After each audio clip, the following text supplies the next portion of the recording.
UP सरकार highway food plaza की तरफ अस्पताल बनाएगी, योगी का आदेश। ट्रामा सेंटर, एम्बुलेंस तैनात हो, शराब की एक भी दुकान नहीं होनी चाहिए।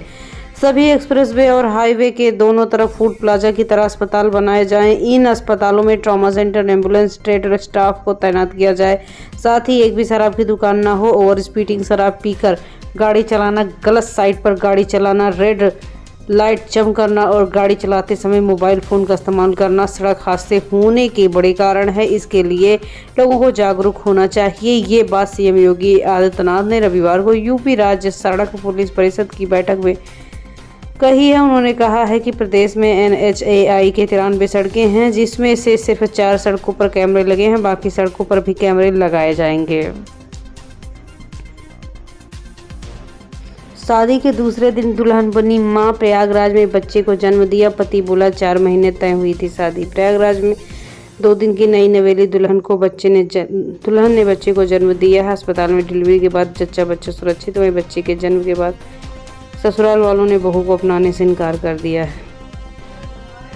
उत्तराखंड में बर्फ पर पहाड़ धंसने से 8 लोगों की जानें गई, कुल 54 लोग फंसे। आज 4 के शव निकाले गए, कल 4 ने इलाज के दौरान दम तोड़ा। उत्तराखंड के चमोली में 28 फरवरी को आए एवलांच में फंसे 8 मजदूरों की जानें जा चुकी हैं। इसमें 4 को रेस्क्यू कर दिया गया है। 46 मजदूर होने बसों ने 3.25 करोड़ लोगों को महाकुंभ पहुंचाया। यूपी में 8,750 बसों ने यात्रियों को पहुंचाया। शटल बस 17 दिन तक फ्री चली थी। महाकुंभ में रोडवेज बसों ने 3.25 करोड़ यात्रियों की आवाजाही कराई है। इस दौरान 8,750 महाकुंभ स्पेशल चलाई गई। वहां महाकुंभ परिसर में यात्रियों को फ्री बस सुविधा भी उपलब्ध कराई गई है। महाकुंभ में मौनी अमावस्या के दिन सबसे अधिक लोगों ने स्नान किया। अंतिम स्नान शिवरात्रि के मौके पर भी अधिक भीड़ दिखी। लावारिस मां का सहारा बनी लखनऊ पुलिस। 1.5 महीने तक अस्पताल में अकेली रही बुजुर्ग महिला, बेटे छोड़कर चले गए, अब मिलवाया।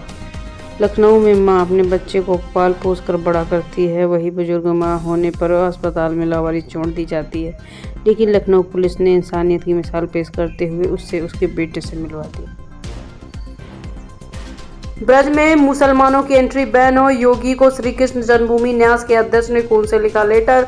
बोले ये लोग मिठाइयों पर थूकेंगे। मथुरा वृंदावन में ब्रज की होली में मुसलमानों की एंट्री पर बैन की मांग की गई है। श्री कृष्ण जन्मभूमि के अध्यक्ष दिनेश शर्मा ने सीएम योगी को शनिवार को खून से एक लेटर लिख दिया, जिसमें कहा कि मुसलमानों की ब्रज की होली में एंट्री पर बैन लगाया जाए। ये लोग मिठाइयों पर थूक देते हैं। आप हिंदुओं के हृदय के सम्राट हैं। इस बात पर मांग पर ऑल इंडिया मुस्लिम जमात के राष्ट्रीय अध्यक्ष ने विरोध किया। कहा वृंदावन में होली मेले में मुस्लिम समाज के आने और दुकानें लगाने पर पाबंदी लगाना असंवैधानिक है।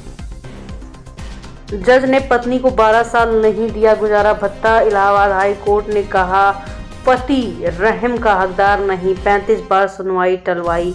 एक जज जिसे पत्नी के कानूनी अधिकार की जानकारी है, गुजारा भत्ता देने के बजाय कानूनी प्रक्रिया में उलझाए रखा। पत्नी को फैमिली कोर्ट के आदेश के बावजूद गुजारा भत्ता देने का भुगतान नहीं किया। कानूनी प्रक्रिया का दुरुपयोग किया और तारीख पर तारीख दिलवाते रहे। पत्नी के साथ कानूनी लड़ाई जरा रख कर न्याय में देरी हुई। पत्नी को अर्जी की डेट से गुजारा भत्ता दिया जाए। टीसीएस मैनेजर और पत्नी ने 3 लिखित समझौते किए थे। मानव ने कहा था बॉयफ्रेंड से बात नहीं करोगी। निकिता का जवाब था जैसा तुम कहो। हमारी शादी को 1 साल से ज़्यादा हो चुका है। निकिता, मैं तुमसे बहुत प्यार करता हूँ, जिंदगी भर तुम्हारे साथ रहना चाहता हूँ। तुम अपने पास्ट को भूल जाओ, अपने बॉयफ्रेंड से बातचीत करना पूरी तरह बंद कर दो।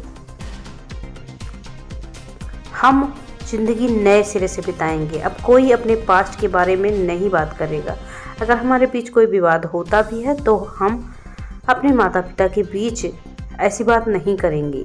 अपने माँ बाप को बीच में नहीं लाएंगे। ये बात आगरा में टीसीएस मैनेजर मानव ने अपनी पत्नी निकिता से कही थी। वो अपनी ज़िंदगी को नए सिरे से शुरू करना चाहता था। शायद निकिता भी ऐसा चाहती थी, इसलिए दोनों ने लिखित में समझौते भी किए थे। ये बात को मानव की बहन आकांक्षा ने बताया।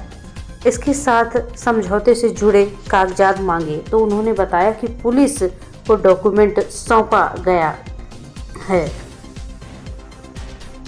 आइए आपको पूरा मामला एक तरफ से बतलाते हैं।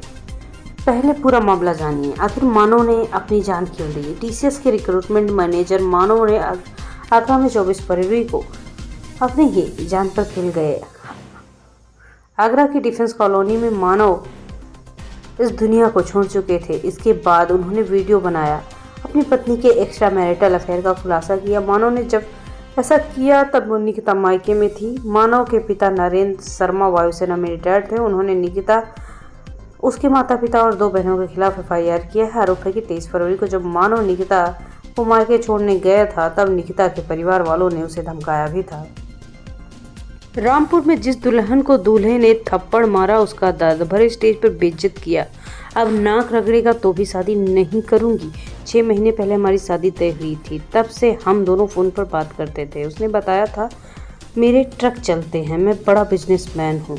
अब वो नाक रगड़ेगा तो भी शादी नहीं करूंगी। उसने बोलेरो के लिए स्टेज पर मुझे थप्पड़ मारा, मेरी इतनी बेइज्जती की। ये दर्द रामपुर की दुल्हन का है। उसने रोते हुए कहा कि दूल्हा बोलेरो मांग रहा था। जयमाला के समय सुभाष ने मुझसे पूछा बोलेरो कहाँ है। मैंने कहा 10 लाख रुपए दिए हैं, इतना सामान दिया है, इतना कम है क्या। इतने में सुभाष आग बबूला हो गया और उसने स्टेज पे मुझे थप्पड़ जड़ दिया और मैं वहीं बेहोश हो गई। चंद्रशेखर बोले, यूपी में दलितों की बारातें सुरक्षित नहीं। हम सरकार को सुरक्षित बारात और दलितों को जीने का मौका जो छीना जा रहा है उस पर सख्त से सख्त कानून बनाने चाहिए और कानून जो बने हैं उनका पालन भी होना चाहिए। हम सरकार को बता दें कि हम सुरक्षित नहीं हैं। मेरठ में दूल्हे को पीटने वाले 2 लोगों को अरेस्ट किया गया है। मेरठ के कालिंदी गांव में दलित दूल्हे संजीव की बारात पर दबंगों ने हमला किया, जाति सूचक गालियां दी, महिलाओं को दौड़ा दौड़ा कर पीटा, दूल्हे के भाई का सिर फोड़ दिया, लूटपाट किया। एक बार ऐसा मामला हुआ जो बहुत ही विभत्स था। ये सिर्फ एक शादी का हमला नहीं बल्कि जातिवादी सोच का विभत्स चेहरा है जो बहुजन समाज की खुशियों और सम्मान को बर्दाश्त नहीं करता। ये बात नगीना सांसद चंद्रशेखर आजाद ने कही है। दलित दूल्हे पर हमले के मामलों को लेकर चंद्रशेखर ने यूपी सरकार को चेतावनी दी और कार्रवाई नहीं हुई तो पूरे प्रदेश में आंदोलन होगा। महाकुंभ ठेले पर सवारी ढोकर बने लखपति, श्रद्धालुओं ने 30,000 तक खर्च कर दिए। होटलों का 2 साल का कारोबार कैसे बदली यूपी की अर्थव्यवस्था।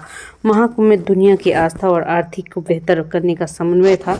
ऐसा कहीं नहीं होता कि किसी शहर के विकास पर 7,500 करोड़ खर्च करे, उससे उस प्रदेश की अर्थव्यवस्था 3 लाख करोड़ बढ़ जाए। ऐसा दुनिया में कहीं नहीं देखा गया, लेकिन महाकुंभ में ये ऐसा हुआ है। वाराणसी में आरपीएफ ने ग्रामीणों को दौड़ाकर लाठियां बरसाई, महिला का सिर फूटा, 5 जवान घायल हुए। BLW की दीवार खड़ी होने पर हुआ बवाल।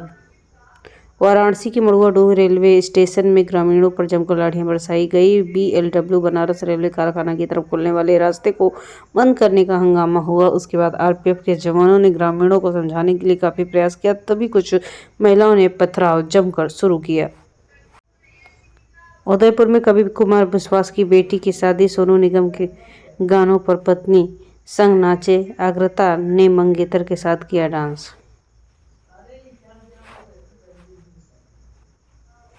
यूपी सरकार हाईवे फूड प्लाजा की तरफ अस्पताल बनाएगी, योगी का आदेश। ट्रामा सेंटर, एम्बुलेंस तैनात हो, शराब की एक भी दुकान नहीं होनी चाहिए। सभी एक्सप्रेसवे और हाईवे के दोनों तरफ फूड प्लाजा की तरह अस्पताल बनाए जाएं। इन अस्पतालों में trauma centre, ambulance, trade staff को तैनात किया जाए। साथ ही एक भी शराब की दुकान ना हो। ओवर स्पीडिंग, शराब पीकर गाड़ी चलाना, गलत साइड पर गाड़ी चलाना, रेड लाइट जम करना और गाड़ी चलाते समय मोबाइल फ़ोन का इस्तेमाल करना सड़क हादसे होने के बड़े कारण है। इसके लिए लोगों को जागरूक होना चाहिए। ये बात सीएम योगी आदित्यनाथ ने रविवार को यूपी राज्य सड़क पुलिस परिषद की बैठक में कही है। उन्होंने कहा है कि प्रदेश में NHAI के 93 सड़कें हैं, जिसमें से सिर्फ 4 सड़कों पर कैमरे लगे हैं, बाकी सड़कों पर भी कैमरे लगाए जाएंगे।